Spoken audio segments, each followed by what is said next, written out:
everyone. Artish and Finesse. Monday night, the Penguins finally put down the Columbus Blue Jackets in 6 games, Finesse. And I think you said it well just a minute ago. The Penguins certainly have a way about them. Yeah, my thought when it was 4-3 was that if the Pens go on to lose this game, we don't have to do a podcast because no one is going to want to listen to anything about the Penguins right after blowing a 4-0 lead.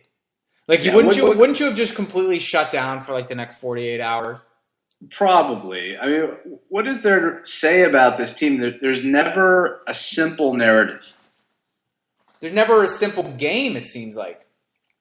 It's just there's no reliability. We see such potential in certain moments and in certain games, and then you just see stuff that's just so crazy.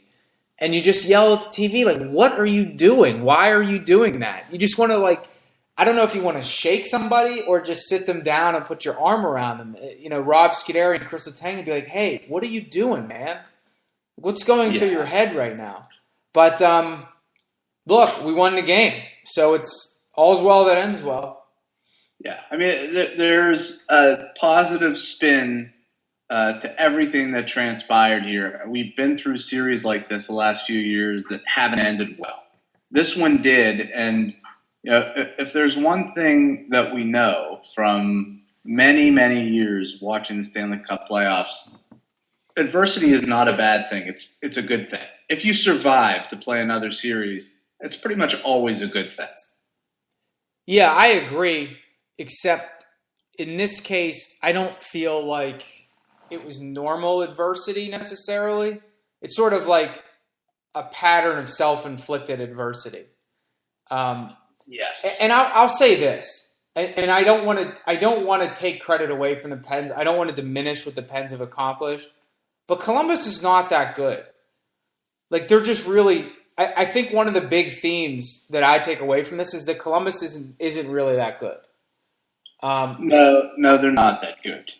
When we played well, we completely dominated them. The feeling that I had in the first 2 periods of this game was this, not so much this is the Penguins team we expected, but this was the Columbus team we expected.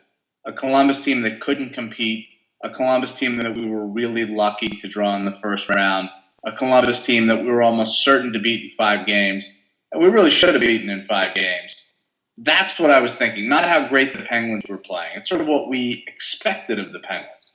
Columbus played one good game, and they were down 3-0 in the first period of that game.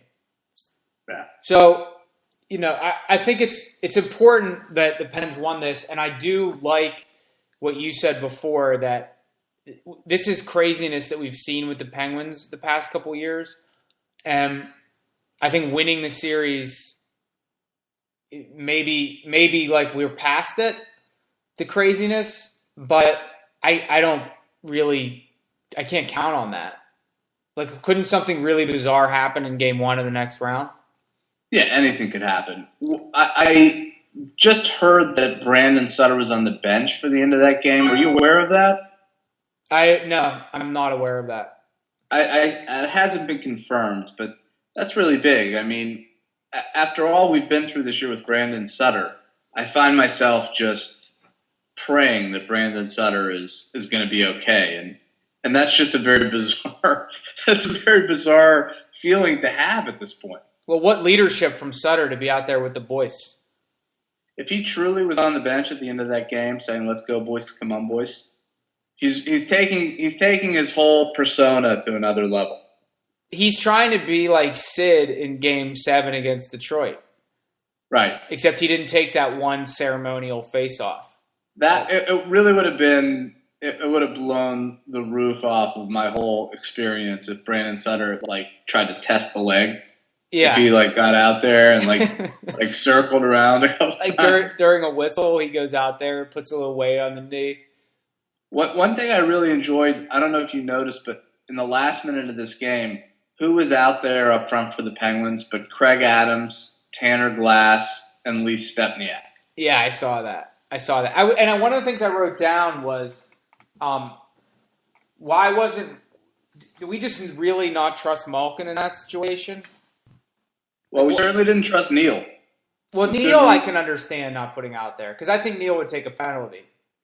Yeah, just to step outside of our own world here for a minute. The Penguins are so unbelievably unlikable to other fan bases, I'm sure, because of James Neal and Chris Letang. Like, it must be just so irritating. Oh, we're the worst. I think we're the worst. Yeah. We're the worst. And Crosby and Malkin, like, how much do you think fans on other teams just watch, like, after Malkin scores a goal, and they're like, I just hate Malkin and his stupid face? They must hate him so much. He was so good tonight. For the first, 45 minutes, he was phenomenal. Yeah, I mean, nice to see him. He is feeling it like that, man. It was nice to see him finish a couple of those off. But I don't want to get away without giving Sutter credit, because I do want to give him credit. He has been playing much, much better than in the regular season. And like, this is exactly what the Pens need. This is why we wanted a good third-line center, why we were saying Sutter's play was inadequate in the regular season. Because you need this to survive. You need this to win. And I thought he was really good. I think it helps a lot, obviously, that he skated a lot with James Neal, who I didn't put up big numbers this series, but I thought had an underrated series, just sort of in the offensive zone, making stuff happen.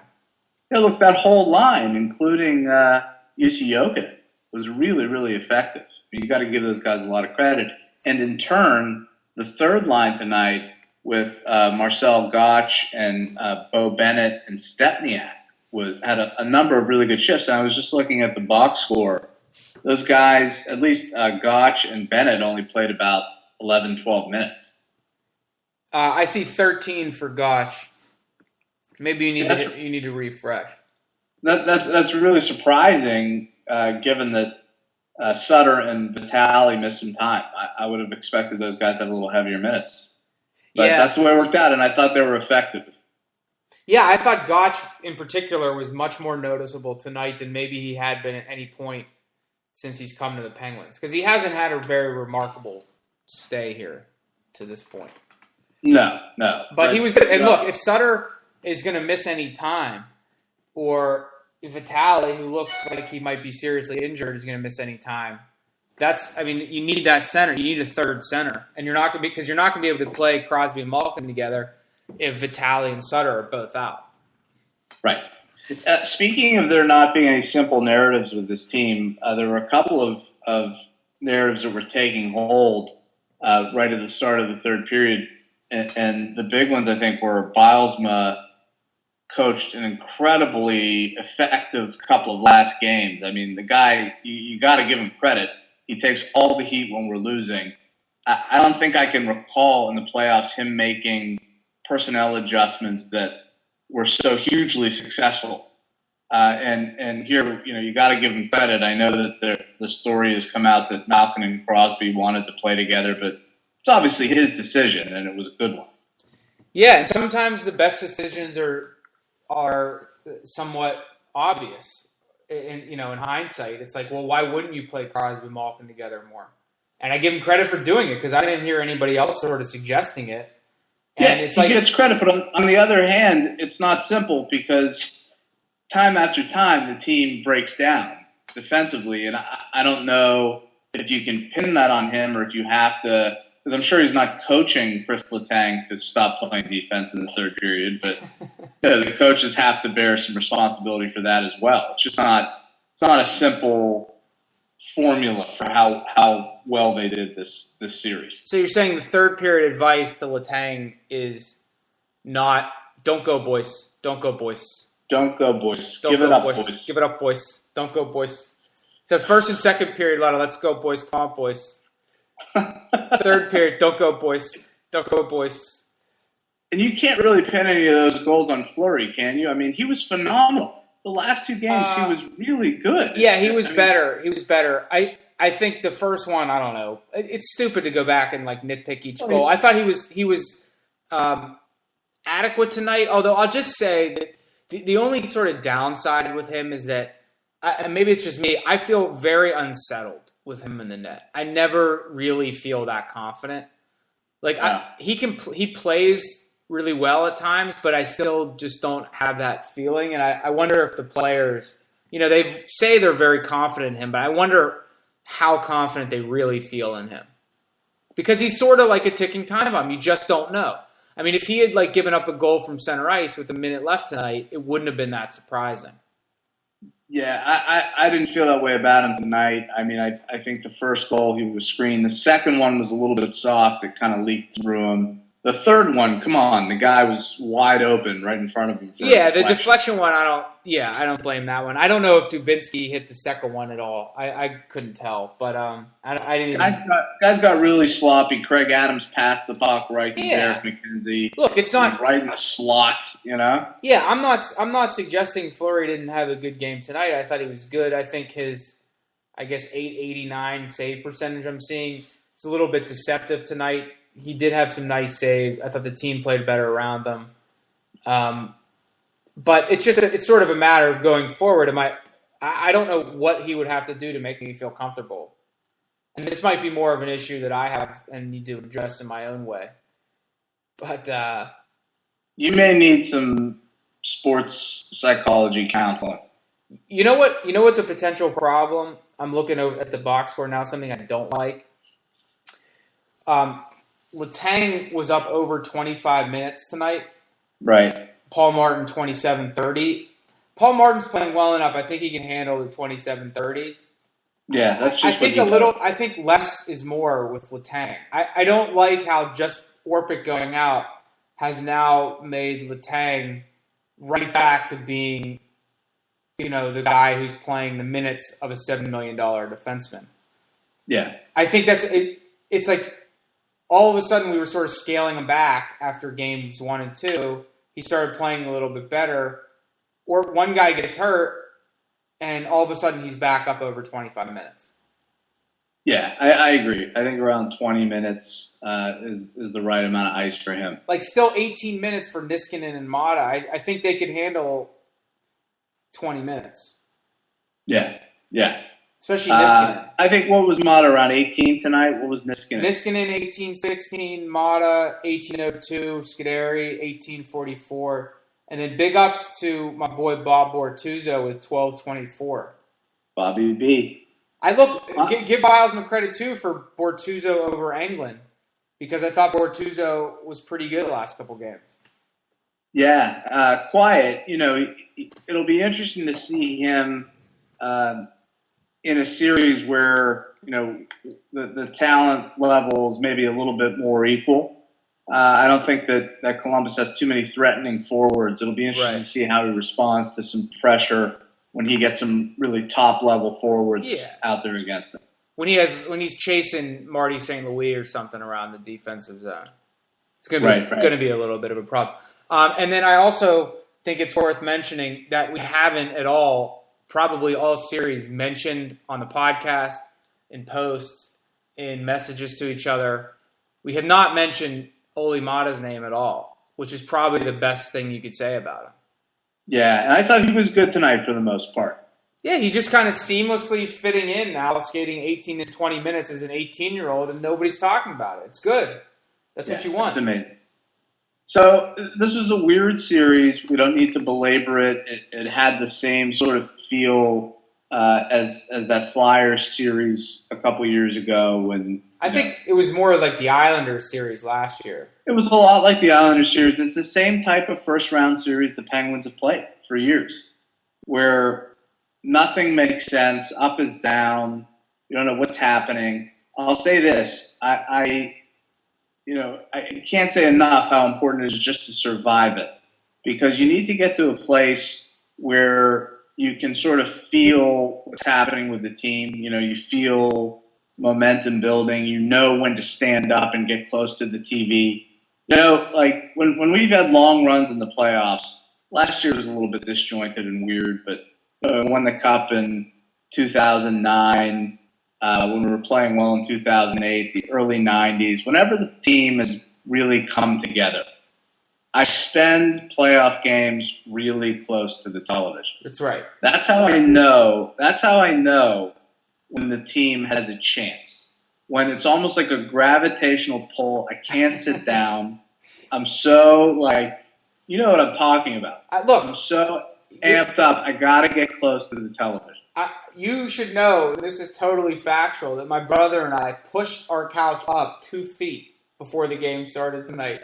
Because you were like, why are we leaning in so much? Let's just move the couch closer to the TV. Just move the couch. This happened like 3 hours ago. This is not an exaggeration. We did this. Yeah, this is what happens. Everyone who's a big fan knows what we're talking about. Saturday night was the first time this playoffs that happened for me. I stood up. I didn't even think about it. All of a sudden, I found myself standing when we had the power play where Kunitz scored. Yeah. Right before he scored, I was up, and I was in front of the TV. You could just sense it. And you felt that way for the first 2 periods tonight. You were up because you felt like the team was feeling it. You're feeling it. And if we can just generate some more close to the television style of play, then we've always got a shot with the talent we have on this team. But as you pointed out at the beginning of the podcast, it's just not something you can rely on with this particular incarnation of the Penguins. Well, I think you can rely on the talent. There was a lot of talent on display to get up 4-0. You can't rely on the close to the television type of play. You can't rely on the results. Like, you have no idea. Like, we scored. We could have lost this game, and we would have scored still over 3 goals in every game of the series, and had like 3-0 leads and 4-0 leads and all kinds of crazy stuff. Right. So there's no doubt in the talent. And you mentioned Kunitz. And I just want to say about Kunitz, he had a really good playoff series, I thought. 5 points. And one thing to watch out for, he's already had his big individual pressure moment this year in February. Like, there is nowhere near as much pressure on Kunitz right now as he had on himself at the Olympics. True. So you got to wonder if he's sort of playing a little bit relaxed hockey. Relaxed in a good way, you mean? Yeah, like he's sort of, he's playing with house money now. He's got his gold medal. He proved to everyone that he belongs, and now he can just kind of focus. Like, all the burden's on Crosby and Malkin.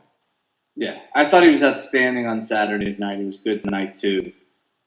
He's going to need to be good. Neil is going to need to be better. I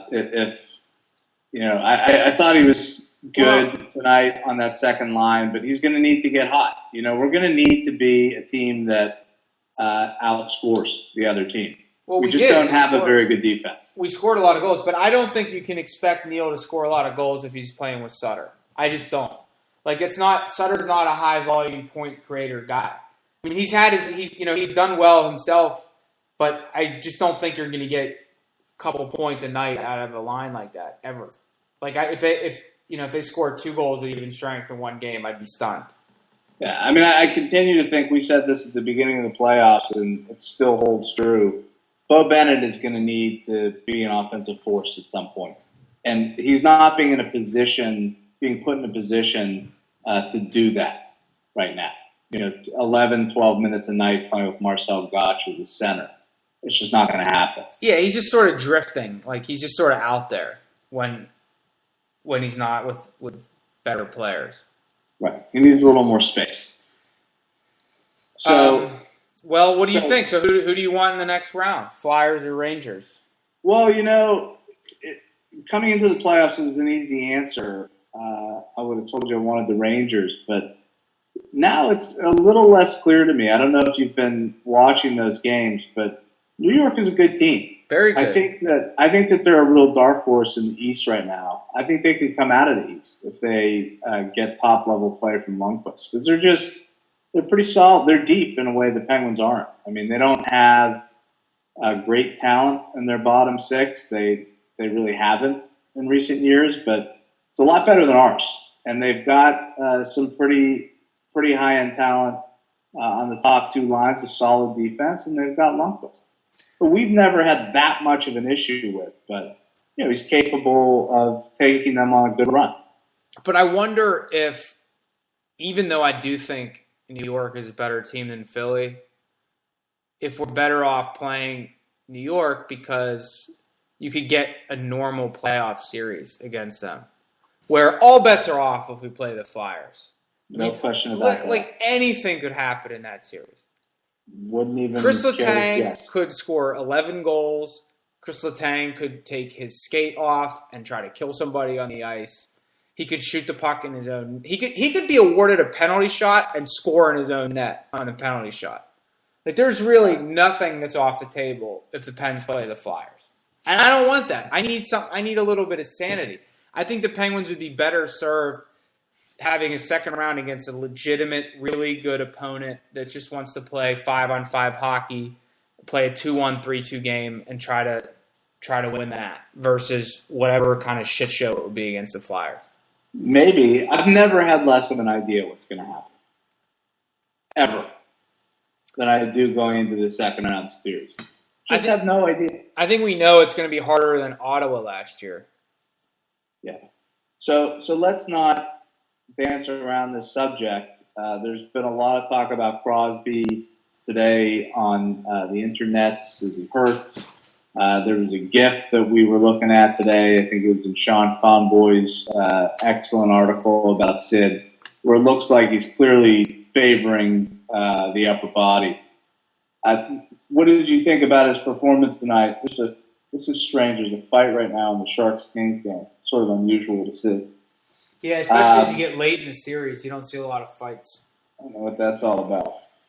In any event, the question is, if that shot that Sid had tonight that rang off the post goes in, is anybody even talking about this? I don't know, but he's clearly not at the top of his game right now. No, he's not. I mean, it looks like he looks like he has some sort of injury. But I did see a little more burst from him tonight. I thought a couple of times he got up to full speed. It seems to me like it's something that affects his skating and his strength with the puck. He doesn't seem quite as strong with the puck. You think it's a back or a? I think it could be a back. I think it could be a disc. Maybe it's a rib. Could it be a rib? Yeah. Could be a rib. Could it be an abdominal? Like, I feel like at the end of every playoff series, there's like 4 guys on each team that get abdominal surgery. I know James Neal had it a couple years ago. Depends.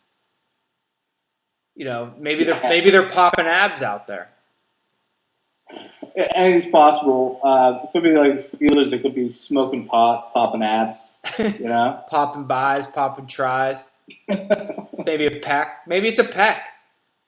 So the Rangers and the Flyers play Game 6 tomorrow night. We've got to hope that goes 7. They play the 7th game. They play the 7th game, on Thursday? Yeah, I guess it would be Thursday, yeah. I'm being told that Sutter was on the bench at the end of the game. Yeah, that's what I heard too, so that's an excellent sign. Zach Brenneman tweets us that Sutter was on the bench at the end of the game. So that's good. He didn't take off his equipment. That's good. What leadership? Yeah, it's great. Eat your heart out, Ryan Kessler. That's right. Maybe that's what we need. Maybe the Ryan Kessler thing was a big smoke screen to get Sutter motivated. I wonder if people in Vancouver right now are watching this game and thinking, wow, that actually is not as terrible of a trade proposal as we had originally thought. The other way to look at this is, boy, how much better would the Pens be if we had Ryan Kessler instead of Brandon Sutter? Considerably better. It's one way to look at it. No, but he's been good. We've given him a hard time all year, me especially, and he had a really good series. I'm happy about it. It's great. No problem. I'm happy that you've unburdened. No, I'm not going to look. I'm not. There's a lot of people out there that get set in their ways on who they like, who they don't like, who they hate, and I'm not. I'm trying not to do that with Sutter. I thought he was terrible in the regular season and playoffs this year and last year. I thought he was really good in this series. We call it like we see it. That's all there is. That's right. No personal animus here. We have no agenda. Yeah, I mean, Brandon Sutter forever, as far as we're concerned. Bilesman's suit. Like what did you think of Bilesman's suit with the checkered sort of blazer look? I mean, he's sort of gone so far away from with stylish decisions. It's sort of his thing. I think, good for him. He's just embraced it. Yeah, it's like he decided finally to stop wearing those ugly green suits. Right. And now he's got really aggressive patterns. He looks like the guys on the NFL pregame shows. He's dressed like Keyshawn Johnson tonight. He dresses like a glorified fourth liner. That's what he dresses like. Yeah, well, once a glorified fourth liner, always a glorified fourth liner. That's right. So, what else? What else are your big takeaways from the night? I don't know. I don't have any more. I thought we deserved to win this series. I don't think Columbus was that good of a team. They were probably the worst or second worst team in the playoffs. And the result is the right result. We outplayed them for large portions of 5 out of the 6 games. The other game, the Pens had a 3-0 lead and blew it on a ridiculous goal at the end in an overtime. And I have similar confidence as before the series started. Maybe slightly more confident because I think we've seen that if everybody's healthy, the Pens are potentially a little bit better than we all thought. Right. But that sort of craziness, unpredictability, unreliability gene is still very much present. I don't think that the Pens have that fully out of their system yet. Yeah, I don't think we've ever seen a team like this. It's bizarre. It's very extreme. It's upsetting. It's invigorating. It's all these things at once. But it doesn't have, I'll say this, though. It doesn't have the sort of undisciplined emotional meltdown feeling that the Flyers series had or even the Islanders series had at times. That's a great point. Where people are ripping helmets off the other team and doing that kind of stuff. Like the blowing of the lead is its own sort of meltdown, but there's something like James Neal skating away from scrums, Letang not cross-checking people as routinely as before. That's a positive sign. Some of that stuff seems to have gone away. Yeah, look, if there's one positive thing to say about all this is that the meltdowns have become more pure. They're more honest. They're hockey meltdowns. They're honest hockey meltdowns. That's right. Yeah, that's good. So that's one step toward improvement. All right. On that note, we'll look forward to round 2. Until next time, GTOG.